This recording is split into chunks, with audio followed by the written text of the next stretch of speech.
Bonjour et bienvenue sur DataGen, le podcast qui permet de comprendre les stratégies data des plus belles startups en France. Je suis Robin Conquier et dans chaque épisode, j'invite un spécialiste de la data pour décortiquer les problématiques de sa boîte. Donc je dirais que la première soft skill, c'est la communication. Le premier point, en fait, c'est de faire un pas de côté et de se demander quelles sont ses forces en tant que communicant.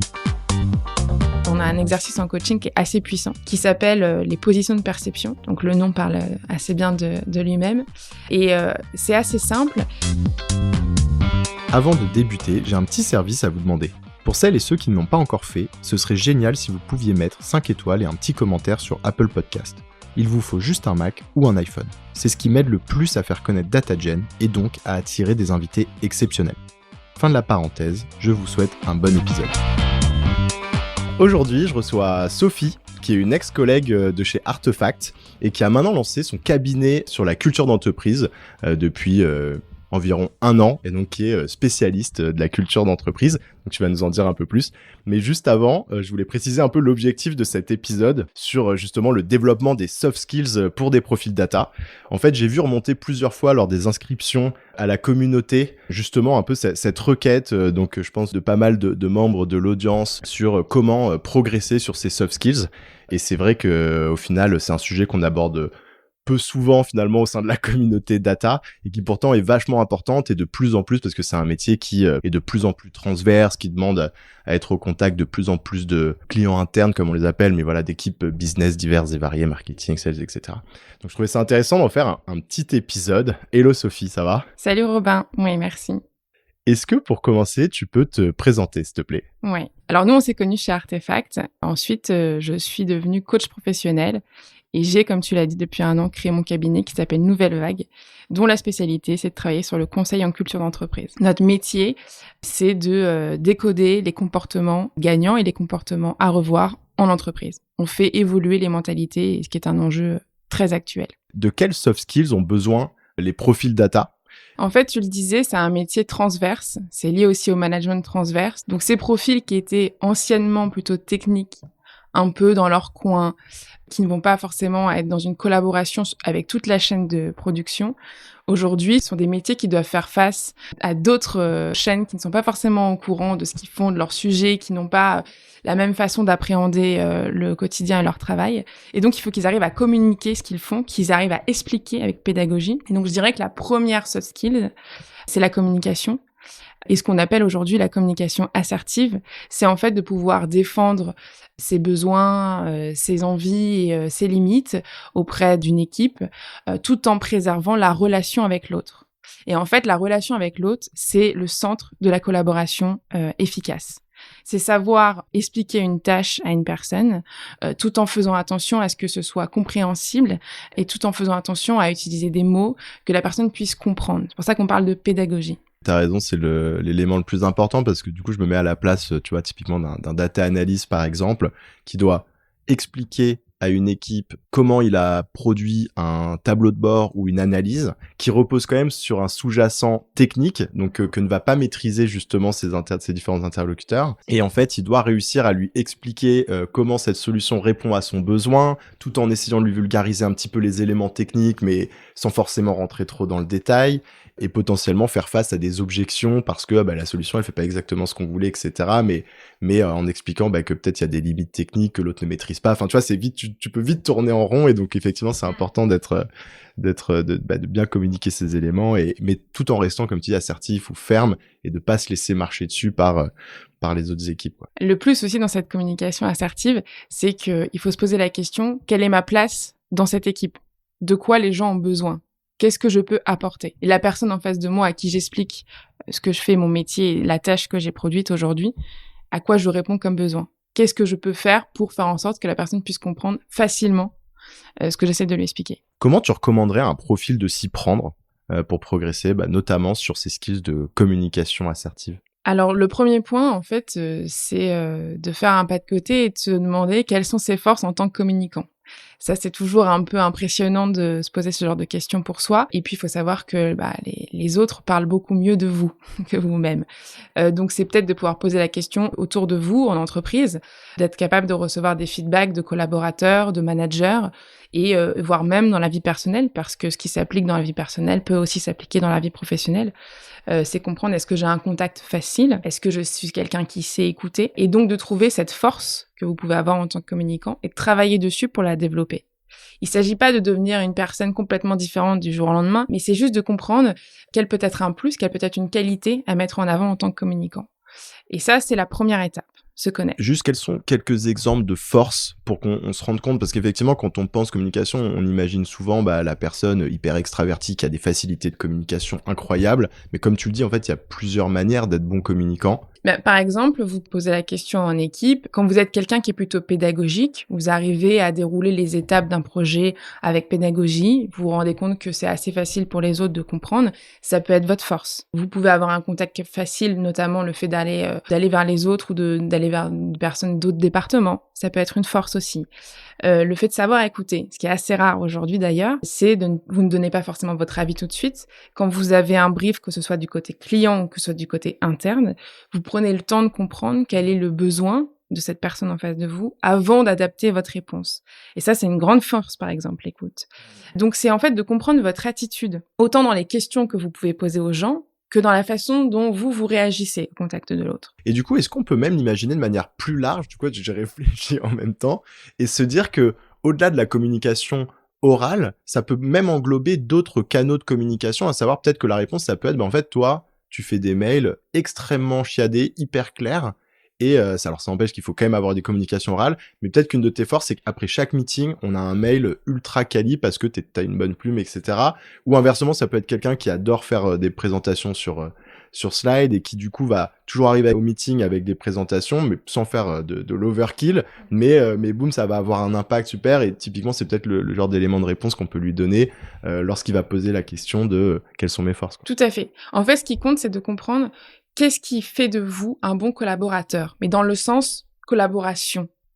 Qu'est-ce qui fait que c'est facile de travailler avec vous, ou l'attitude que vous avez, ou le comportement que vous avez, qui rend facile votre collaboration? Ok, donc peut-être juste pour synthétiser avant de passer à l'étape 2. Donc en fait, la première chose, c'est tout simplement aller voir peut-être son manager, ses 3-4 collègues, peut-être même sa maman, son papa, ses potes, enfin genre peut-être 5 personnes qui sont suffisamment proches, et leur poser la question assez claire: j'ai besoin de feedback constructif, objectif, je vais pas le prendre mal, quelles sont mes forces et peut-être quelles sont mes faiblesses, et si on veut pas utiliser faiblesse, parce que souvent on a un peu ce tabou en entreprise, quels sont mes axes d'amélioration. Quelle est la deuxième étape? Alors, la deuxième étape, c'est de clarifier ses objectifs. Communiquer et collaborer, c'est important quand on répond à un objectif.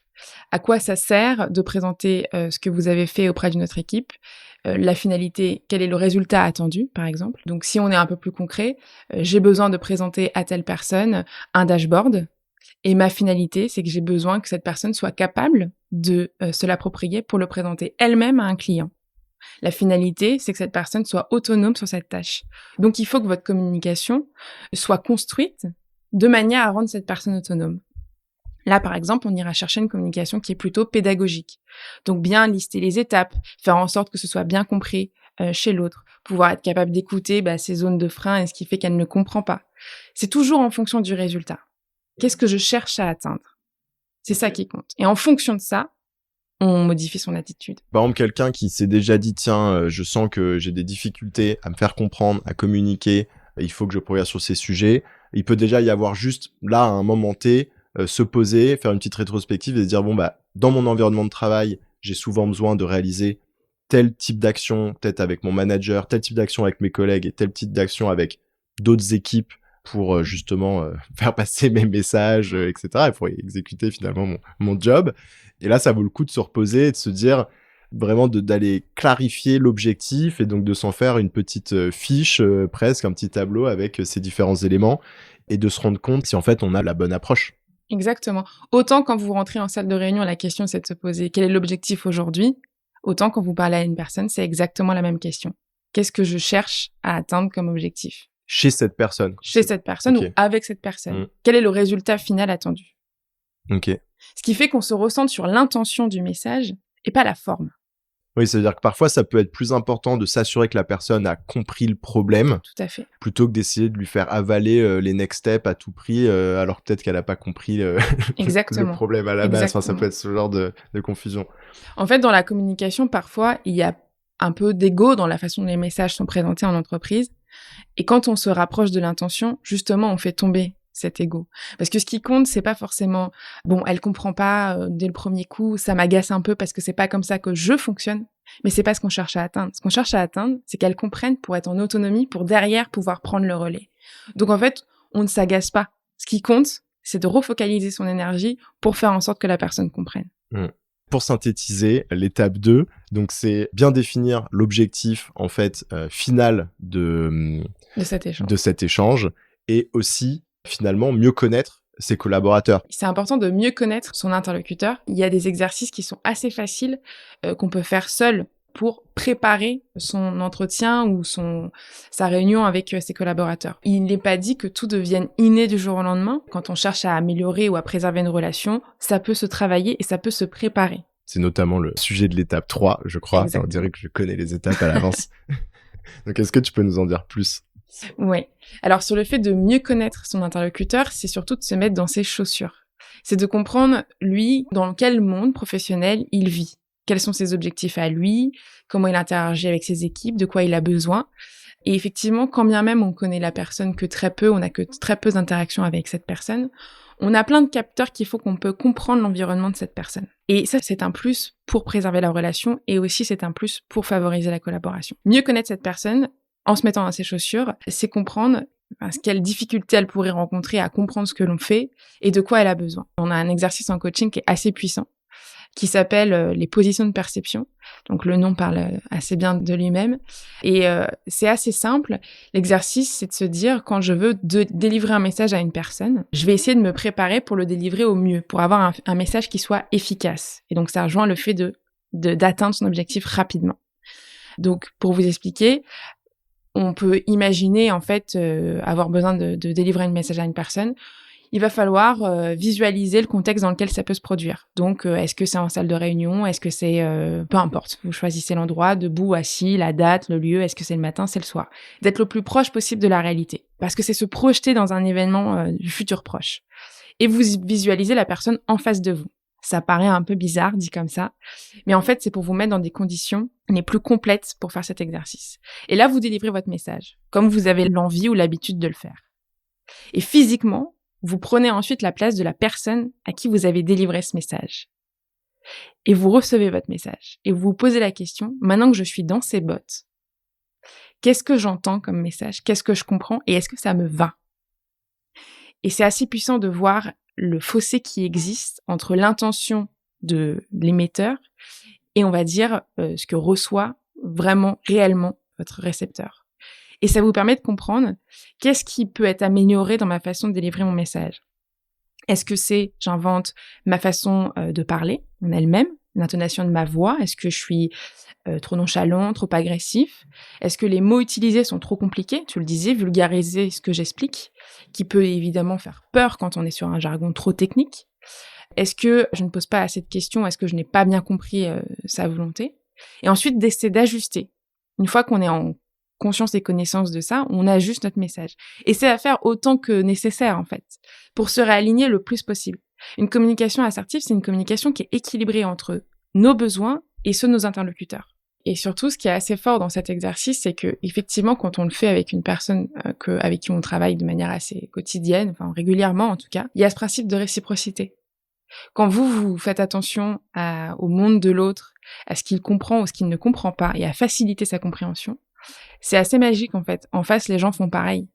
Oui, alors que si tu restes un peu sur ce côté, tu comprends pas mon jargon, c'est ton problème, t'as qu'à tout simplement te former, et ben forcément, tu vas créer la même attitude en face, le jour où ils vont te parler de leur process, ils vont rester très jargonneux, et t'as pas du tout ce pont qui se crée pour en fait mutuellement Exactement. se vulgariser les sujets, se former et avoir une collaboration beaucoup plus saine. Ok, bon du coup on a nos 3 étapes. Un petit plus, en fait, quand on fait ce genre d'exercice et que pour la première fois, on peut le mettre en application avec une personne, c'est aussi intéressant de pouvoir poser la question Et qu'est-ce que tu as compris en fait de ce que je t'ai raconté, ou qu'est-ce qui t'a posé problème dans ce que je t'ai raconté. Et ça permet d'avoir un feedback spontané de la personne en face de vous, à qui, l'objectif c'est quand même elle, qu'elle comprenne de quoi vous parlez, et qu'elle puisse en fait se sentir libre de vous dire soit j'ai rien compris, ou écoute c'est assez clair, ou il y a une partie qui demanderait peut-être à être vue, mais c'est de pouvoir tout de suite vous tester en fait les résultats de ce que ça a généré et de ce que ça a changé. Quelles ressources tu recommanderais justement pour progresser sur ces soft skills, pour celles ou ceux qui voudraient aller plus loin, un livre ou autre? Bon, on a de la chance, c'est qu'aujourd'hui, il y a pas mal de formations. Donc, il y a plein de formations, il y a plein de contenus. Il peut y avoir du contenu audio, du contenu vidéo, des livres. Le principal, c'est de trouver sa source. C'est ce qui fonctionne avec vous, c'est ce qui vous convient. Sinon, un livre qui s'appelle Les secrets de la communication de Richard Bandler. C'est hyper intéressant et surtout tout à fait accessible. En fait, on parle de choses qui paraissent assez logiques, mais effectivement, une fois qu'on met les mots dessus, ça tombe sous le sens. Et il y a beaucoup de moyens de le mettre en application. Ce mec-là, en fait, il a compris un truc complètement fou, c'est que tous les plus grands leaders du monde sont des excellents communicants. Et donc, il a pendant des années relevé leur façon de communiquer, leur façon d'interagir avec les autres. Et il a voulu comprendre qu'est-ce qui fait que ça marche. Et ensuite, il a combiné ça dans une technique qu'on appelle la PNL, la programmatique neurolinguistique. Donc c'est aussi hyper passionnant d'ailleurs. Mais écoute Sophie, on arrive sur la fin de l'épisode. Je te remercie, c'était hyper intéressant et ça change des discussions que j'ai habituellement. Merci à toi. Ouais, à bientôt, merci. Merci d'avoir écouté cet épisode. Avant de conclure, j'ai un petit service à vous demander. Si ce n'est pas déjà fait, est-ce que vous pourriez mettre 5 étoiles et un petit commentaire sur Apple Podcast ? C'est ce qui m'aide le plus à faire connaître DataGen et donc à attirer des invités exceptionnels. Merci et à bientôt.